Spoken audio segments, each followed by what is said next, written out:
ನಮಸ್ಕಾರ ಎಲ್ಲರಿಗೂ ಯಶಸ್ವಿ ಕನ್ನಡವಾಣಿ ಯೂಟ್ಯೂಬ್ ಚಾನಲ್ಗೆ ಸ್ವಾಗತ. Welcome everyone to Yashasvi Kannadavani YouTube channel. ಇವತ್ತು ನಾವೇನು ಮಾಡ್ತಾ ಇದ್ದೀವಿ? So today we are going to do a exercise for a lesson from the 5th standard Siri Kannada text book. 5ನೇ ತರಗತಿಯ ಸಿರಿ ಕನ್ನಡ ಟೆಕ್ಸ್ಟ್ ಬುಕ್ನ ಒಂದು ಗದ್ಯ ಭಾಗಕ್ಕೆ ನಾವು ಇವತ್ತು ಎಕ್ಸಸೈಸ್ ಅಭ್ಯಾಸವನ್ನು ಮಾಡ್ತಾ ಇದ್ದೀವಿ. ಯಾವ ಪಾಠಕ್ಕೆ ಮಾಡ್ತಾ ಇದ್ದೀವಿ? We are doing for the lesson ಸುಳ್ಳು ಹೇಳಬಾರದು ಪಾಠ 4. Lesson 4 ಸುಳ್ಳು ಹೇಳಬಾರದು.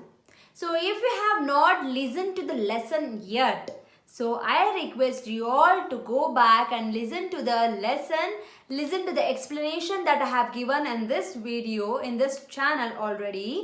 So the link is mentioned in the description box. So please go to the description box, click on the link. It will direct you to the video of ಸುಳ್ಳು ಹೇಳಬಾರದು lesson. ಅದನ್ನು ಕೇಳಿ ಆಮೇಲೆ you have to come back to the exercises. ಓಕೆನಾ? So if you have not done the exercise lesson explanation ಅದನ್ನು ಮುಗಿಸಿ ಆಮೇಲೆ ಎಕ್ಸಸೈಸಿಗೆ ಬನ್ನಿ.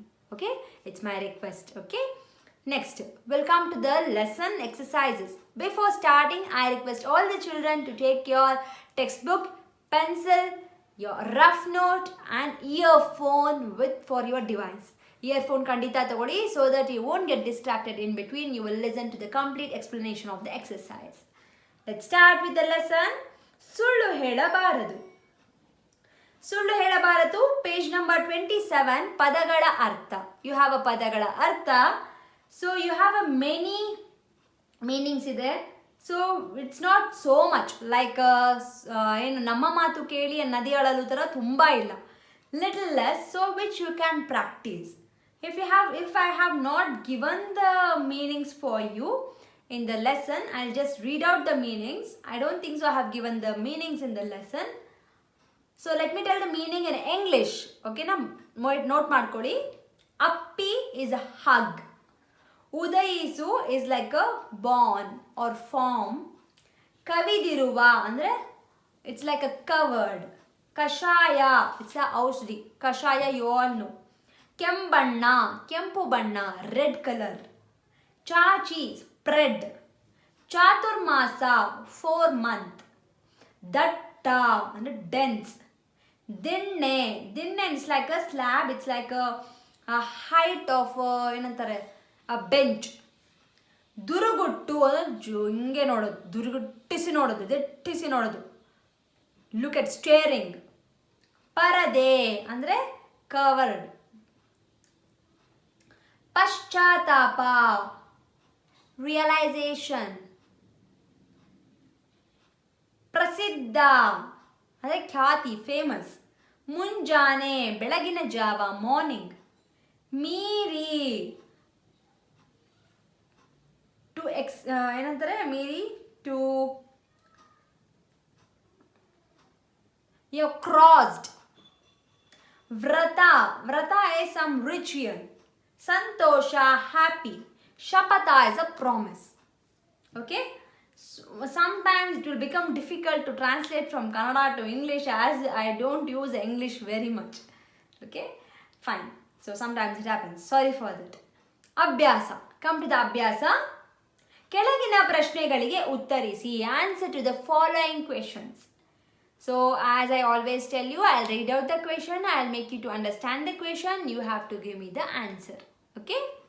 ಪುತಲಿಬಾಯಿಯವರು ಗಾಂಧೀಜಿಯವರನ್ನು ಏನೆಂದು ಕರೆಯುತ್ತಿದ್ದರು? Very simple. Putlibai, what she use to call to Gandhiji? ಏನಂತ ಕರೀತಿದ್ರು? What was the nickname of a Gandhiji? ಪುತಲಿಬಾಯಿಯವರು ಗಾಂಧೀಜಿಯವರನ್ನು ಡ್ಯಾಶ್ ಎಂದು ಕರೆಯುತ್ತಿದ್ದರು. ಡೋಂಟ್ ಫರ್ಗೆಟ್ ಟು ರೈಟ್ ಎಂದು. ಎಂದು ಕರೆಯುತ್ತಿದ್ದರು. ಪುತಲಿಬಾಯಿಯವರ ವ್ರತದ ನಿಯಮವೇನು? What was the rule of that ritual that Putlibai was practising? ಏನಿತ್ತು? ಸೂರ್ಯ ಕಾಣೋ ತನಕ. ಮೋನು ಪಾಪು ಏನೆಂದು ಆಸೆ ಪಡುತ್ತಿದ್ದನು? What Monu Papu wish was? What use to like it? ಏನು ಮೋನು ಪಾಪು ಆಸೆ? ಅಮ್ಮ. ಮಕ್ಕಳಿಬ್ಬರಿಗೂ ಏಕೆ ನಾಚಿಕೆ ಉಂಟಾಯಿತು? Why they felt shy? ಯಾಕೆ ಮಕ್ಕಳಿಬ್ಬರಿಗೂ ನಾಚಿಕೆ ಆಯಿತು? Because they yes. ಕೆಳಗಿನ ಪ್ರಶ್ನೆಗಳಿಗೆ 2-3 ವಾಕ್ಯಗಳಲ್ಲಿ ಉತ್ತರಿಸಿ. You have to answer in 2 to 3 sentences for the next one. ಪುತಲಿಬಾಯಿಯವರು ಚಾತುರ್ಮಾಸದಲ್ಲಿ ಯಾವ ರೀತಿ ಉಪವಾಸ ವ್ರತವನ್ನು ಆಚರಿಸುತ್ತಿದ್ದರು ವಿವರಿಸಿ. You have to explain how the Putlibai she use to practise her ritual ಅಂತ. ಓಕೆ, ಸೊ ಏನು ಬರೀತೀರಾ?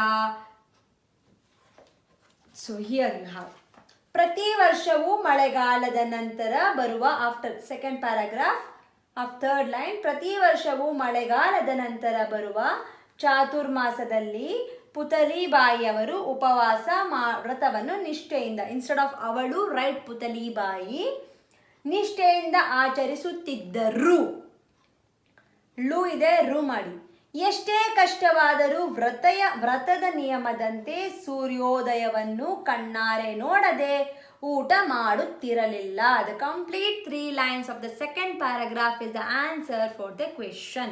I also told you the answer because I know it will be difficult for you to find it.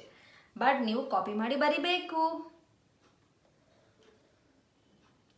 Monu, ಪಾಪು ಮತ್ತು ಲಲಿತಾ ಅಮ್ಮನಿಗೆ ಸುಳ್ಳು ಹೇಳಲು ಕಾರಣವೇನು? Why the ಲೈ to ಅಮ್ಮ? ಬಿಕಾಸ್ ಅಮ್ಮನಿಗೆ ಹುಷಾರಿರಲಿಲ್ಲ, ಅಮ್ಮ ಊಟ ಮಾಡಲೇಬೇಕು ಅಂತ ಡಾಕ್ಟರ್ ಹೇಳಿದ್ರು. ಆದ್ರಿಂದ ಅಮ್ಮ ಅವತ್ತಿನ್ನೂ ಸೂರ್ಯ ಆಚೆ ಬಂದಿರಲಿಲ್ಲ, ಅಮ್ಮ ವಾಸ್ ಡೂಯಿಂಗ್ ವ್ರತ. ಅದಕ್ಕೋಸ್ಕರ ಮೋನು, ಪಾಪು ಮತ್ತು ಲಲಿತಾ ಅಮ್ಮ ಊಟ ಮಾಡಲಿ ಅಂತ ಸುಳ್ಳು ಹೇಳ್ತಾರೆ. I just told the words very casually. You have to put it in a right way. This is also very great activity for you to practice. ಮಕ್ಕಳಿಗೆ ಬುದ್ಧಿ ಕಲಿಸಲು ಅಮ್ಮ ಮಾಡಿದ ಉಪಾಯವೇನು? What was the idea that Amma did to learn, to make the children to learn a lesson? ಏನು ಮಾಡ್ತಾಳೆ ಅಮ್ಮ? ಅಮ್ಮ ಏನು ಮಾಡ್ತಾಳೆ ಅಂದರೆ, so you have it. So ಇಲ್ಲಿಗೆ ಹೋಗಿ ಏನು ಮಾಡಿದ್ಲು ಅಮ್ಮ? ಸಿ, ಅಮ್ಮ ತನ್ನ ಬಲಗೈಯನ್ನು ಮುಂದೆ ಹಿಡಿದುಕೊಂಡು ಕುಳಿತಳು.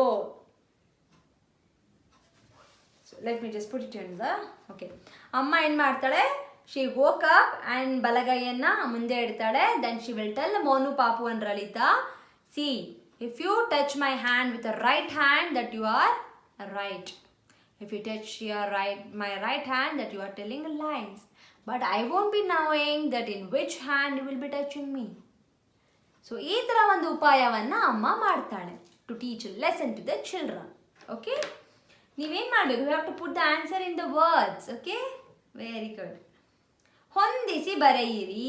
Match the following. ಚಾತುರ್ಮಾಸ. ಏನು ಚಾತುರ್ಮಾಸ? ಪೂರ್ವ ದಿಕ್ಕಿನಲ್ಲಿ. ಪೂರ್ವ ದಿಕ್ಕು is the east direction. In the east direction. ಶಪಥ, ಪ್ರಾಮಿಸ್. ಎಷ್ಟೇ ಕಷ್ಟ ಬಂದರೂ ಕೈ ಮುಟ್ಟಲು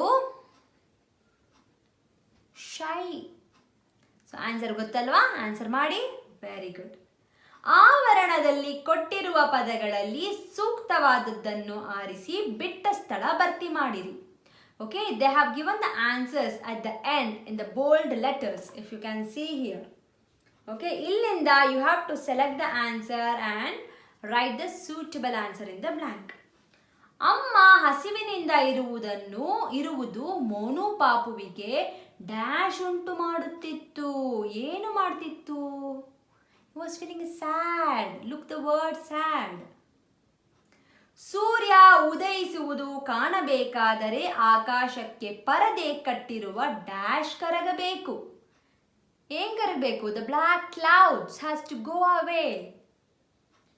ನೀವಿಬ್ಬರು ಉದಯಿಸುತ್ತಿರುವ ಡ್ಯಾಶ್ ಕಂಡದ್ದು ನಿಜವೇ ಎಂದು ಪ್ರಶ್ನಿಸಿದರು. Did you see that was rising? The sun was rising ಎಂದು ಶಿ ಕ್ವೆಶ್ಚನ್ಡ್. ಇಬ್ಬರು ಮಕ್ಕಳು ಸುಳ್ಳು ಹೇಳಿದ್ದರಿಂದ ಅಮ್ಮನ ಡ್ಯಾಶ್ ಭಯವಾಯಿತು. To touch. So find the right answer. Right answer ಅಲ್ಲೇ ಇದೆ. You can find it out. It's very easy.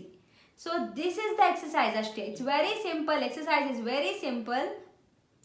S, very good. Next we have a ವ್ಯಾಕರಣ ಮಾಹಿತಿ. ಸೊ ರಿಗಾರ್ಡಿಂಗ್ ದ ವ್ಯಾಕರಣ ಮಾಹಿತಿ, it's a grammar. It's given on the ನಾಮಪದ. Okay, regarding Namapada, I'll be doing a one more lengthier version of a Namapada where I will be giving a more detailed explanation. So you can watch that video. Soon I will be uploading that video also.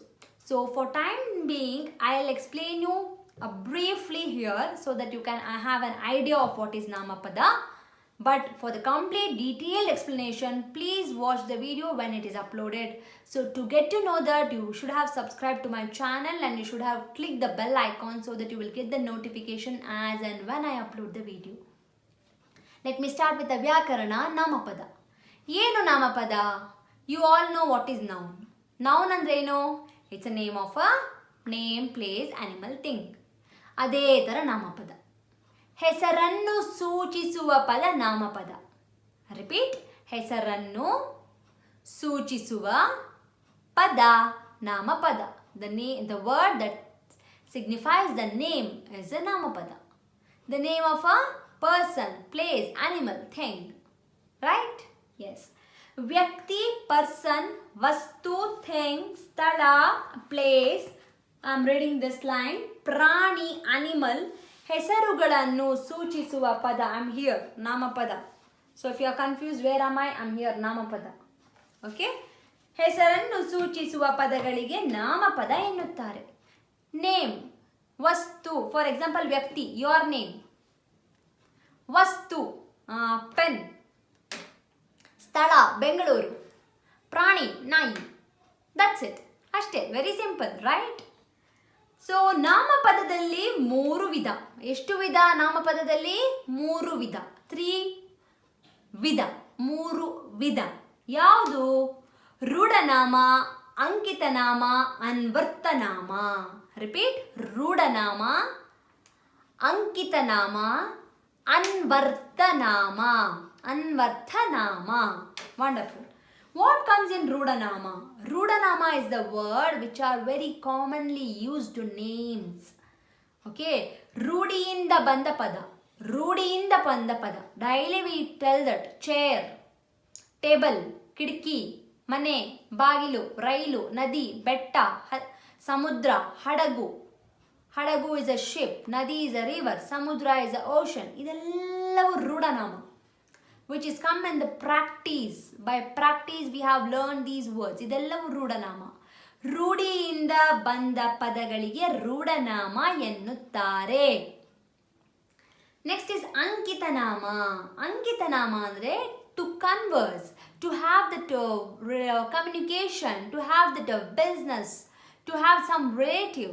So I'll keep the name. ಇವಾಗ I know ನದಿ. ನದಿ ಅಂದ್ರೆ ಏನು? River. Nadi, river is there everywhere. So if I want to talk about the particular river, I should have some identity, alva? So I have named the rivers. So river which flow here in Karnataka, we have names like a Kaveri. Ganga ellide? It comes from the Himalaya. Krishna, Tungabhadra, Nile river ellide? Where is the Himalaya Parvata? There are many mountains. But still we'll name as a Himalaya mountain is the highest mountain in the world. We have the name, right? That name is Ankita Nama. Artha aita? We keep a name for the business conversations, for the communications. ವ್ಯವಹಾರಕ್ಕಾಗಿ ಉಪಯೋಗಕ್ಕೆ ಇಟ್ಟುಕೊಂಡ ಹೆಸರು. The names kept by us for the good conversations and the communication is called as Ankita Nama. ಗುರುತಿಗಾಗಿ ಹಾಗೂ ವ್ಯವಹಾರದ ಉಪಯೋಗಕ್ಕಾಗಿ ಇಟ್ಟುಕೊಂಡ ಹೆಸರುಗಳು ಅಂಕಿತ ನಾಮ. For example, Purandara Vittala, Ganga, Brahmaputra, Bharata, America, China. Even you have a name for Covid ವೈರಸ್ಗೂ ಒಂದು ಹೆಸರಿದೆ. ಅಷ್ಟೇ, ಅರ್ಥ ಆಯ್ತಾ? ಅನ್ವರ್ತನಾಮ. ವಾಟ್ ಈಸ್ ಅನ್ವರ್ತನಾಮ? This is about the behaviour, quality of something that is called as a anvartanama. For example, he is a patient, he is a doctor, okay, he is a student, he is a teacher, they are a teacher. By a profession I'll go. So never call your teacher as a he and she. I'm sorry for that. Okay na? Yavattu teacher na he and she anta karibedi. Always go with the teacher. Okay? So ರೂಪ ಅಂದ್ರೆ the shape, ಗುಣ quality, ವೃತ್ತಿ, occupation, ಸ್ವಭಾವ, behaviour, ವಿಶೇಷವಾದ ಅರ್ಥಕ್ಕೆ ಅನುಗುಣವಾಗಿ ಇಟ್ಟುಕೊಂಡ ಹೆಸರುಗಳೆಲ್ಲ ಅನ್ವರ್ಥನಾಮ. ಚಿಕ್ಕದು, ದೊಡ್ಡದು, ಈ ಥರ ಸ್ಮಾಲ್, ಬಿಗ್ ಎಲ್ಲ, all these with a special variety and the quality and the behaviour all comes under ಅನ್ವರ್ಥನಾಮ. ಅರ್ಥ ಆಯ್ತಾ? Very easy. ಸೊ ಕೆಳಗೆ ಪ್ರಶ್ನೆ ಕೊಟ್ಟಿದ್ದಾರೆ, ನಾಮಪದ ಎಂದರೇನು? ಉದಾಹರಣೆ ಕೊಡಿ. ಡೆಫಿನೇಷನ್ ಬೇಕು. It's very easy, you have a definition here itself. So ಅದನ್ನೇ ಕಾಪಿ ಮಾಡಿ. ನಾಮಪದದಲ್ಲಿ ಎಷ್ಟು ವಿಧ? ಯಾವುದು? ಸೊ ದೇ ಹ್ಯಾವ್ ಗಿವನ್ ಹೊಂದಿಸಿ ಬರೆಯಿರಿ. Match the following. ಅಂಕಿತ ನಾಮ ಅಂದರೆ ಏನು? ವಾಟ್ ಈಸ್ ಅಂಕಿತ ನಾಮ? Business conversation. ರೂಢನಾಮ, ಡೈಲಿ ಪ್ರಾಕ್ಟೀಸಿಂದ. ಅನ್ವರ್ಥನಾಮ, based on the shape, behaviour, quality. ಕೊಟ್ಟಿರುವ ಪದಗಳನ್ನು ರೂಢನಾಮ, ಅಂಕಿತನಾಮ, ಅನ್ವರ್ಥನಾಮಗಳಾಗಿ ವಿಂಗಡಿಸಿ ಬರೆಯಿರಿ. I leave this activity for you because if I tell this again there won't be any value of teaching. Okay na? So I request you all to practice this and send me the answer for the corrections. So I will do the corrections for you. Okay ಮಕ್ಕಳೇ? Next ಏನಿದೆ? Project. ಕರಪತ್ರ, ಲಗ್ನ ಪತ್ರಿಕೆಗಳನ್ನು ಮತ್ತು ಸಾಹಿತಿಗಳ ಕೈಬರಹಗಳನ್ನು ಸಂಗ್ರಹಿಸಿ album ತಯಾರಿಸಿ. They have told the advertisement papers, ಮತ್ತು ಮ್ಯಾರೇಜ್ ಇನ್ವಿಟೇಷನ್ಸ್, ಮತ್ತು ಕವಿಗಳು ಬರೆದಿರೋ ಅಂಥ ಕೈಬರಹದ handwritten you have to collect and make a album ಅಂತ ಹೇಳಿದ್ದಾರೆ. ನೆಕ್ಸ್ಟ್ ಪೇಜಿಗೆ ಬನ್ನಿ. ಓದಿಗೆ ಮನ್ನಣೆ. They have given few things that you have to read it. ಮುದ್ರಿತ ಕರಪತ್ರ, the advertisement papers and the invitations, marriage invitations you have to collect and you have to read. ಶಿಶುಗೀತೆಗಳನ್ನು ಓದಿ, the small songs are the rhymes. Rajaratnam, Gundiraj ಮೊದಲಾದ ಲೇಖಕರು ಬರೆದ ಮಕ್ಕಳ ಕವಿತೆಗಳನ್ನು ಓದಿ. ಸೊ Rajaratnam and Dundiraj are famous poets, okay na? Avaru, they have written many children songs and the poems and rhymes. So if you get a chance, please read those poems, okay na? Very good. So Shubha Nudi, we have the good thoughts for the day. Kannadi ninage beda, kannadiye neenagu. Don't keep a mirror. You yourself become a mirror. ಏನಕ್ಕೆ ಹೇಳ್ತಾರೆ? You yourself look for your mistake. No need of others to look your mistake. ನುಡಿದರೆ ಮುತ್ತಿನ ಹಾರದಂತಿರಬೇಕು. So if you talk, it should be like so awesome and so perfect that some people should look at you like this. Wow, so nice they are speaking. So nice he is speaking. So nice she is speaking. ಎಷ್ಟು ಚೆನ್ನಾಗಿ ಮಾತಾಡ್ತಾ ಇದ್ದಾರೆ ಅಲ್ವಾ ಅಂತ ಇರಬೇಕು. ಅಷ್ಟು ಚೆನ್ನಾಗಿ ಮಾತಾಡಬೇಕು. ಅಷ್ಟು ಚೆನ್ನಾಗಿ ಮಾತಾಡೋಕ್ಕೆ ಏನು ಬೇಕು? ನಾಲೆಜ್ ಬೇಕು. ನಾಲೆಜ್ಗೆ ವ್ಯಾಕ್ಯಾಬ್ಯುಲರೀಸ್ ಬೇಕು, ಗ್ರಾಮರ್ ಬೇಕು. All these things will make you the good sentence structure and you can converse anything. You can communicate anything. ಮಾತು ಬಲ್ಲವನಿಗೆ ಜಗಳವಿಲ್ಲ, ಊಟ ಬಲ್ಲವನಿಗೆ ರೋಗವಿಲ್ಲ, ಮಾತು ಬಲ್ಲವನಿಗೆ ಜಗಳವಿಲ್ಲ. ಅಂದರೆ the one who have good food, he will be always healthy. The one who knows to talk, he never get caught into the danger ಅಂತ. ಮಾತಿನ ರೀತಿಗೆ ಪ್ರೀತಿಯ ಬೆಸುಗೆ. Okay? The good talks always goes with lovable talks. Lovable ಆಗಿರಬೇಕು, lovely ಆಗಿರಬೇಕು, ಪ್ರೀತಿಯಿಂದ ಕೂಡಿರಬೇಕು ಅಂತ ಅರ್ಥ. Okay, so we have done the lesson. ಸುಳ್ಳು ಹೇಳಬಾರದು. We have completed the exercises. The lesson explanation is already given. And the Namapada, the Vyakarana is also, I have given the brief explanation. For the detailed explanation, very soon I will be uploading the video for the Namapada. You can come there for the detailed explanations. For that, you should have subscribed the channel and you should have clicked on the bell icon so you will get the notification immediately. I hope ನಿಮಗೆಲ್ಲ ಈ chapter ಅರ್ಥ ಆಗಿದೆ, exercises ಅರ್ಥ ಆಗಿದೆ ಅನ್ಕೋತೀನಿ. Doubt ಇದ್ದರೆ comment ಸೆಕ್ಷನಲ್ಲಿ comment ಮಾಡಿ or write a mail to me at yashasvikannadavani@gmail.com. And share ಮಾಡೋದನ್ನು ಮರಿಬೇಡಿ. Share your knowledge, it's very good always. Okay, and if you have not yet subscribed, immediately subscribe ಮಾಡ್ಕೊಳ್ಳಿ Yashasvi Kannadavani YouTube ಚಾನಲ್ಗೆ. Bell icon press ಮಾಡಿ ಅಂತ ಮತ್ತೆ remind ಮಾಡ್ತೀನಿ ನಾನು, so that you will get a notification. ನಾನು ವಿಡಿಯೋ ಅಪ್ಲೋಡ್ ಮಾಡಿದ ತಕ್ಷಣ ನಿಮಗೆ ಗೊತ್ತಾಗುತ್ತೆ. I will see you all with one more video of 5th standard very soon. Until then keep practising. ಧನ್ಯವಾದ.